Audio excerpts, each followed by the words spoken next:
내 이름은 김학수다. 나이 55.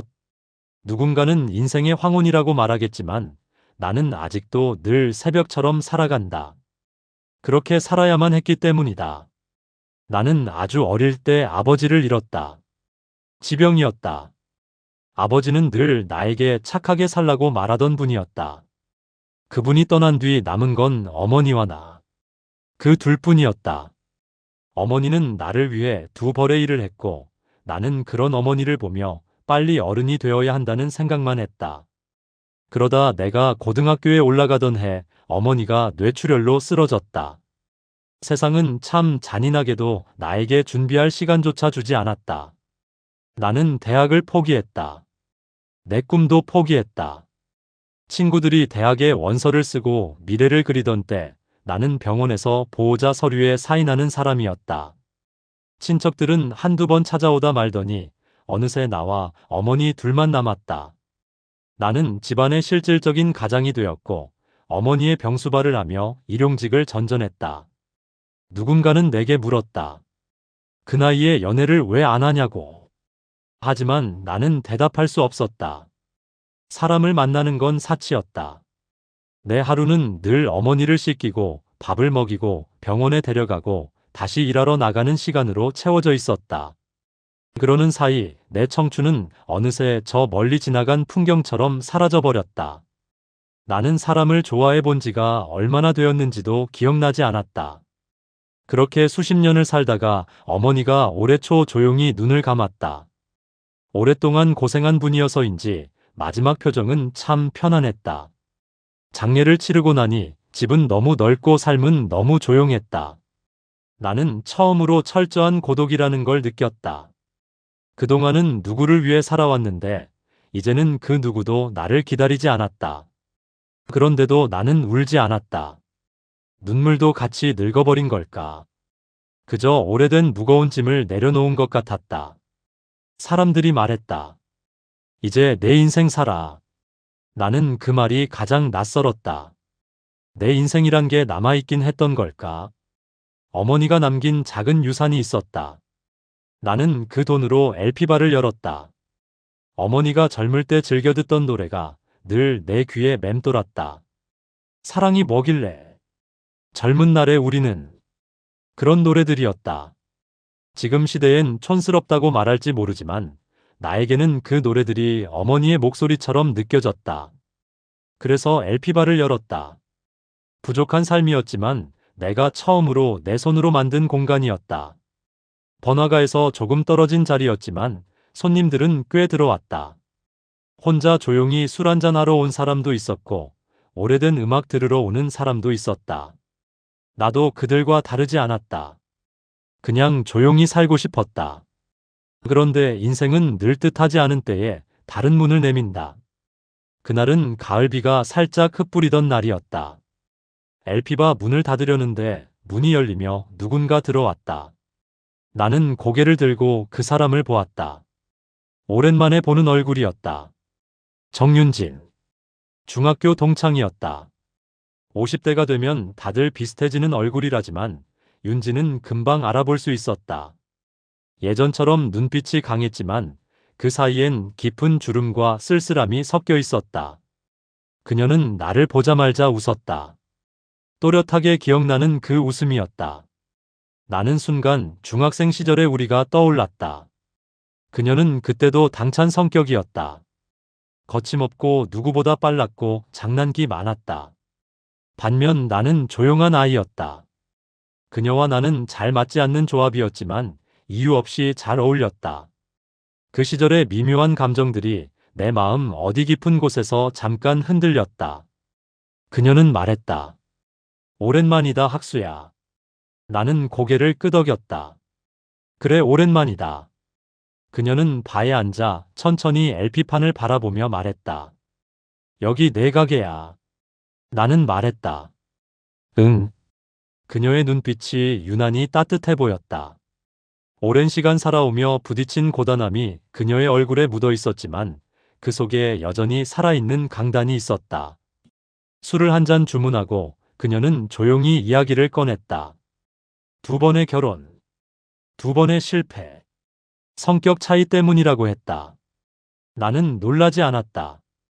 그녀는 예전부터 감정에 솔직했기 때문이다. 하지만 그녀의 강인한 표정 너머로 묘한 슬픔이 보였다. 그녀도 삶에 많이 지쳤다는 걸 나는 느꼈다. 그녀는 말했다. 나는 강해 보이지만 사실 약한 여자야. 나는 그 말이 이상하게 마음을 흔들었다. 며칠 뒤였다. 어느 늦은 밤 윤진이 퇴근길에 치안을 만났다. 그녀가 겁에 질린 목소리로 전화를 했다. 나는 한치의 망설임도 없이 뛰어나갔다. 달리고 또 달려서 그녀에게 도착했을 때 윤진은 어둠 속에서 떨고 있었다. 그동안 강해 보였던 그녀의 모습은 어디에도 없었다. 작고 연약한 여자가 서 있었다. 나는 그녀를 감싸 안았다. 그녀는 내 품에 얼굴을 묻었다. 그 순간 나는 어느새 마음이 깊어져 있는 나를 발견했다. 그녀는 생각보다 단단하지 않았다. 나는 생각보다 더 그녀를 신경 쓰고 있었다. 그날 이후 우리는 자주 만났다. 맛있는 걸 먹고 오래된 노래를 들으며 시간을 보냈다. 사랑이라는 단어를 꺼내지 않아도 충분히 알 수 있었다. 마음이 기울어 있었다. 서로를 향해. 그리고 나는 깨달았다. 내 인생이 아주 늦게 시작되려 하고 있다는 것을. 그날 밤 윤진을 집까지 데려다주고 돌아오는 길에 나는 오래된 골목을 천천히 걸었다. 바람이 식었고 내 마음은 이상하게 따뜻했다.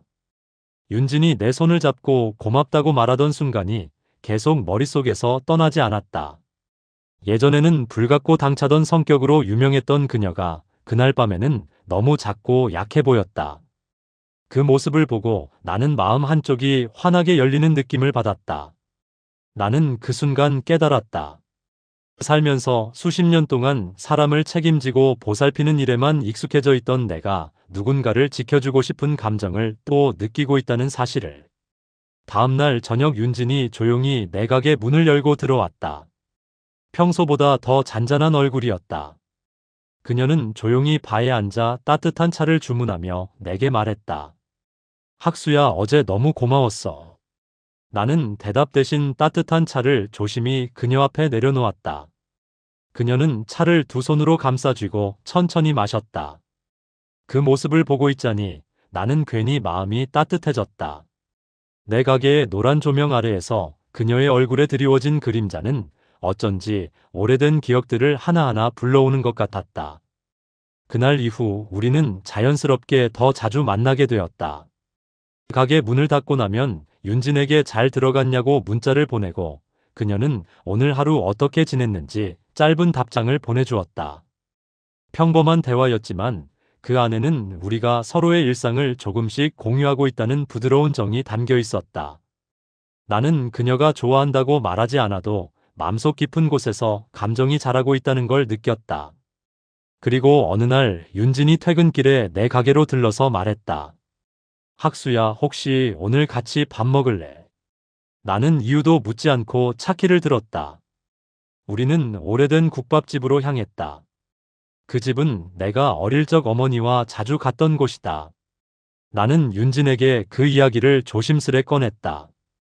그녀는 조용히 듣고 있었다. 어머니를 잃고 난 뒤의 허전함. 지금까지 연애를 제대로 하지 못한 이유. 가족이라는 단어가 내게 얼마나 멀게 느껴졌는지. 그녀는 한마디도 끼어들지 않고 끝까지 들어주었다. 밥을 다 먹을 때쯤 그녀가 조용히 말했다. 학수야, 참 좋은 사람이야. 그 말이 유난히 따뜻하게 가슴 안으로 스며들었다. 며칠 뒤 윤지는 장난스럽게 내 가게 LP장을 뒤지며 말했다. 학수야, 너 옛날에 이 가수 좋아했었지? 그녀는 어떻게 알고 있는 걸까 싶었다. 그러자 그녀가 갑자기 내 얼굴을 바라보며 웃었다. 너 그때 중학교 때 나한테 카세트 빌려줬잖아. 나는 그제서야 웃음이 터졌다. 그녀는 기억하고 있었다. 나는 잊었다고 생각했는데 그녀는 잊지 않았었다. 그 사실이 묘하게 마음을 저리게 했다. 그날 밤 윤지는 가게 문을 닫을 때까지 소파에 앉아 노래를 들었다. 나는 조용히 컵을 닦으며 그녀를 바라보았다. 조명 아래에서 그녀의 얼굴은 예전보다 훨씬 부드러웠다. 인생을 비틀어 놓았던 상처들도 그 순간만큼은 고요하게 잠들어 있는 것 같았다. 문득 그녀가 고개를 들어 나를 바라보았다. 학수야, 이제 집에 가야지. 그 말이 아쉬워서 나는 괜히 늦게 대답했다. 그래, 윤진아 같이 나가자. 그녀를 바래다 주는 길은 생각보다 조용했다. 서늘한 바람에 그녀의 머리카락이 흔들렸고 나는 자연스럽게 그녀의 팔에 손을 얹어 주었다. 그녀는 놀라지 않았고 오히려 천천히 내 팔에 기대며 걸었다. 나는 숨을 들이마셨다. 이런 평범한 순간이 이렇게 따뜻할 수 있다는 걸 나는 오랫동안 잊고 살았다. 집 앞에 도착했을 때 그녀는 갑자기 말했다. 학수야. 나는 천천히 그녀를 바라봤다. 그녀의 목소리는 조금 떨려 있었다. 나 사실 많이 외로웠어. 그 한마디가 내 가슴을 깊게 울렸다. 나는 말없이 그녀의 손을 가볍게 잡았다. 그녀는 잠시 놀란 듯 했지만 곧 천천히 내 손을 맞잡았다. 그 순간 나는 깨달았다. 우리의 인생이 지금 서로의 손 안에서 아주 천천히 이어지고 있다는 것을. 그날 밤 나는 잠을 이루지 못했다. 나는 그녀의 손에 닿은 온기를 오래도록 떠올렸다. 그 온기는 단순한 설렘이 아니라 서로의 상처와 세월을 끌어안아주는 따뜻한 인간의 온기였다. 나는 그날 처음으로 누군가를 사랑하고 싶다는 마음이 들었다. 그리고 그 누군가가 윤진이라는 사실이 너무도 자연스럽게 느껴졌다. 다음 날 그녀는 다시 내 가게로 찾아왔다. 평소와 다르게 조금 차려입은 모습이었다. 그녀는 웃으며 말했다. 학수야, 오늘은 내가 너 퇴근까지 기다릴게. 그 말은 단순한 말이 아니었다. 그녀는 내 옆에서 함께 있고 싶다는 뜻이었다. 나는 그 말이 너무 좋았다. 그녀가 있는 가게는 평소보다 훨씬 따뜻해 보였다. 그리고 그날 밤, 나는 조용히 그녀 손을 다시 잡았다. 그녀는 살짝 놀란 듯 했지만 곧 천천히 손을 맞잡았다. 이번에는 어제보다 더 단단한 온기가 느껴졌다. 우리는 말이 많지 않았지만 서로의 마음이 너무 잘 전해졌다. 나는 그 순간 느꼈다. 늦은 나이에도 이런 사랑이 올 수 있다는 걸.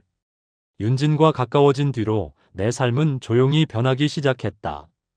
LP바 문을 열고 안으로 들어서는 그녀의 발걸음이 들릴 때마다 나는 어쩔 수 없이 미소가 먼저 지어졌고 손님 몇 명 없는 날에도 그녀가 앉아있기만 하면 가게 전체가 환하게 밝아지는 듯한 기분이 들었다. 나는 30도 되기 전에 할 수 있었던 것들을 제대로 해보지 못했고 그마저도 엄마가 아프신 뒤로는 마음의 여유라는 게 존재하지 않았지만 윤진과 함께 있는 시간만큼은 그 잃어버린 청춘이 스르륵 돌아오는 것처럼 느껴졌다. 퇴근 뒤에 그녀가 조용히 LP바 문을 밀고 들어오면 나는 늘 따뜻한 차를 먼저 건넸고 그녀는 늘 고마운 얼굴로 고개를 숙이며 자리에 앉았다. 그녀는 겉으론 여전히 당차고 밝고 씩씩한 여자였지만 나는 가끔씩 그녀의 눈빛이 아주 깊은 어둠을 품고 있다는 걸 느꼈다.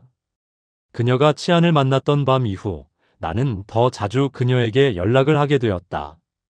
괜찮냐고 묻는 메시지를 보내면 그녀는 아무렇지 않다며 웃는 음성을 보내왔고 그 목소리 속에 어딘가 긴장한 기운이 남아있는 걸 나는 들을 수 있었다. 그날 그녀가 내 품 안에서 떨리던 모습을 나는 잊을 수가 없다. 늘 강해 보이던 여자가 그렇게 불안하게 숨을 몰아쉬던 순간 나는 비로소 그녀가 남들 앞에 보여주던 모습 뒤에 얼마나 외로운 마음을 쌓아두고 있었는지 깨달았다.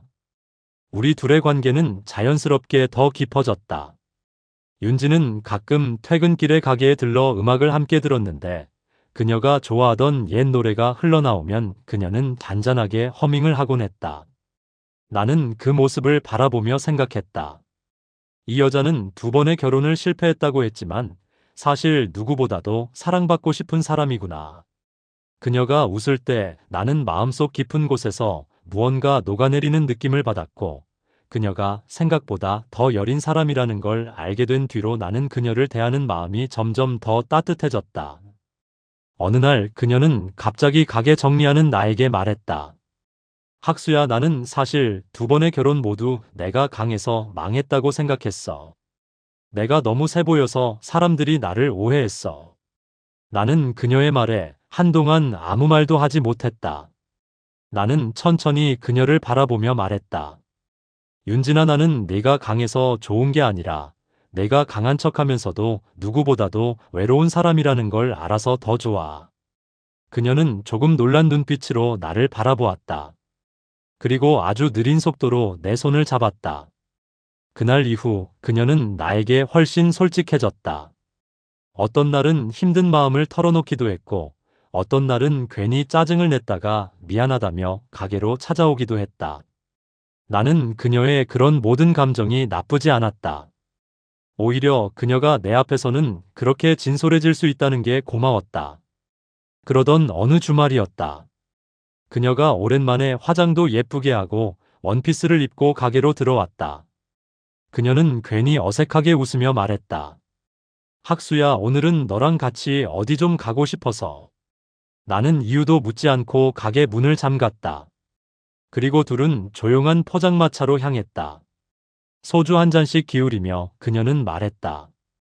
학수야, 나는 이제 누군가에게 기대고 싶어.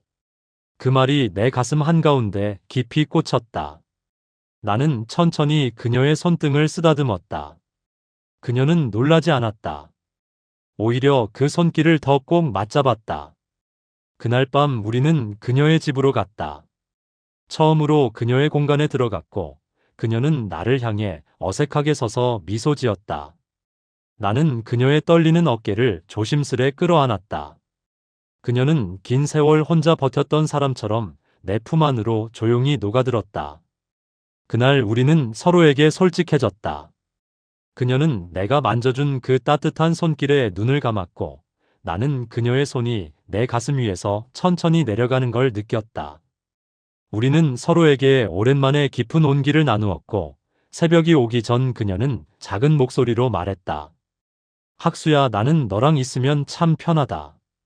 나는 그녀의 이마에 입을 맞추며 대답했다. 나도 그래, 윤진아, 너랑 있으면 오래된 슬픔이 다 사라지는 것 같아. 그리고 그 새벽 우리는 나란히 누워 천장이 아닌 서로의 눈을 바라보고 있었다. 나는 그 순간 확실히 알았다. 내 인생에서 그녀는 이미 아주 중요한 사람이 되어버렸다는 걸. 그리고 나는 이 감정을 놓치고 싶지 않다는 걸.